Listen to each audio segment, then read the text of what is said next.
बहुत इंटरेस्टिंग बात है। पुलिस ने आपसे क्या कहलवा लिया उसकी कोई वैल्यू नहीं है, जीरो वैल्यू है। पुलिस ने आपको बुलाया पुलिस स्टेशन में, कहा मारूंगा कस के, बोल तूने चोरी की है।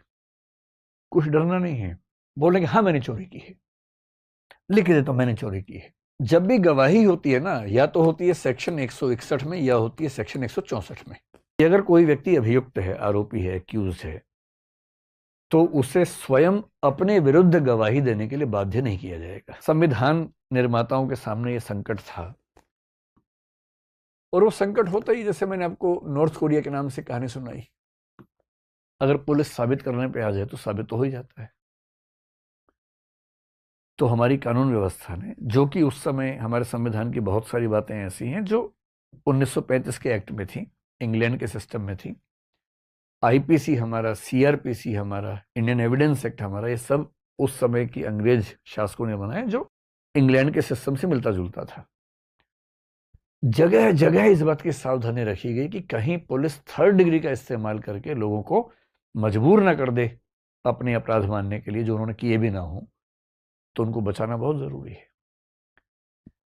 तो हमारे संविधान में, संविधान क्या है? संविधान का मतलब है सबसे महत्वपूर्ण और सबसे बुनियादी कानून जिस पर देश चलता है।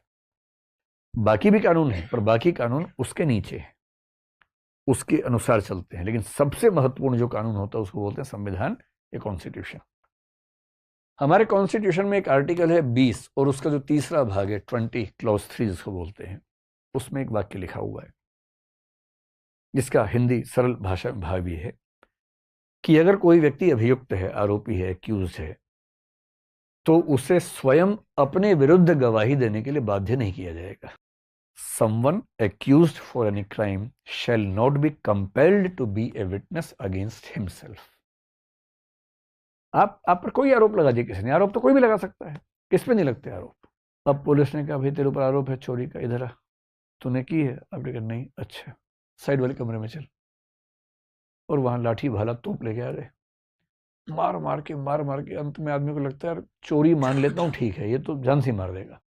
आपने कहा हाँ मैंने चोरी की, मैंने चोरी की। बोले भाई हम तो पहले कह रहे थे, चल लिख के दे मैंने चोरी की। मैंने कहा मैंने चोरी की है। अदालत में देखा है, हाँ जी इसने चोरी की है, वो लिख के दे रहा, बोल भी रहा है, रिकॉर्डिंग में है इसकी पूरे से। जज ने कहा अच्छा तुमने चोरी की है? आप कह रहे हाँ जी मैंने चोरी की है, तो जाओ फिर 1 साल के लिए जेल में। हो गया फैसला, केस बंद, पुलिस इफेक्टिव है, जबरदस्त तरीके से काम चल रहा है। पर ऐसी व्यवस्था तो हम में से कोई नहीं चाहता। तो संविधान ने लिख दिया भाई कि अगर कोई व्यक्ति अभियुक्त है तो उसको अपने विरुद्ध गवाही देने के लिए बाध्य नहीं कर सकते। आप कहेंगे बताओ तुमने किया है? नहीं, वो कहेगा नहीं पता, नहीं बोलूंगा, मैं अपने खिलाफ नहीं बोलूंगा किसी भी हाल में, मेरा कॉन्स्टिट्यूशनल फंडामेंटल राइट है, नहीं बोलूंगा।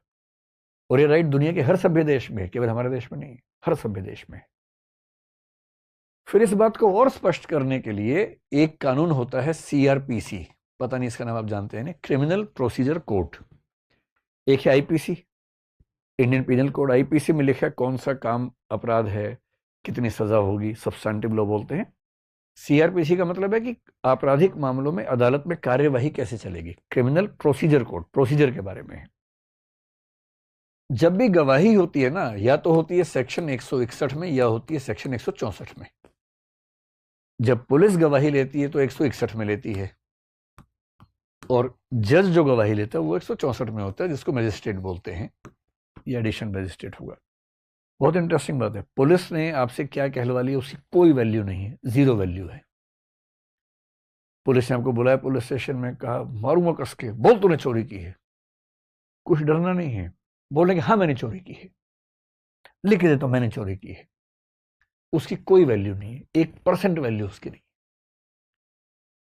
गवाही की वैल्यू केवल तब है जब वो सेक्शन 164 के तहत हुई हो, और 164 के तहत गवाही जो होती है वो मजिस्ट्रेट के सामने होती है, और मजिस्ट्रेट यानी कि जज, जो क्रिमिनल मामले में जज होता है उसको मजिस्ट्रेट बोलते हैं।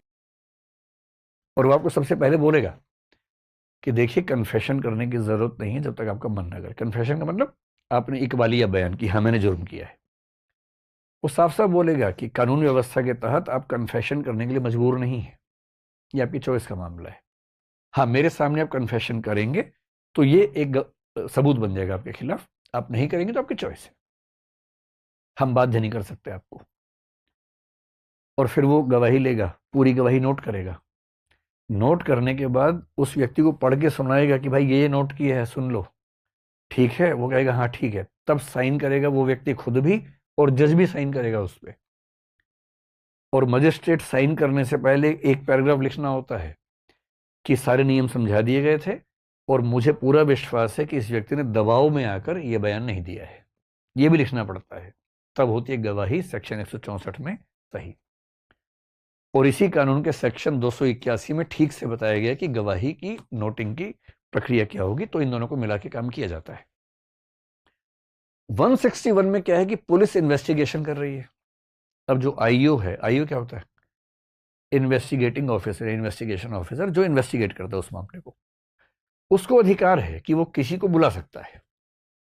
तो 161(1) में कहा गया कि पुलिस का अधिकारी किसी भी ऐसे व्यक्ति को बुला सकता है, उसकी मतलब बातचीत कर सकता है, विटनेस ले सकता है, जो उसके हिसाब से उस केस के बारे में जानकारी रखता है। उसको अधिकार है पुलिस वाले को।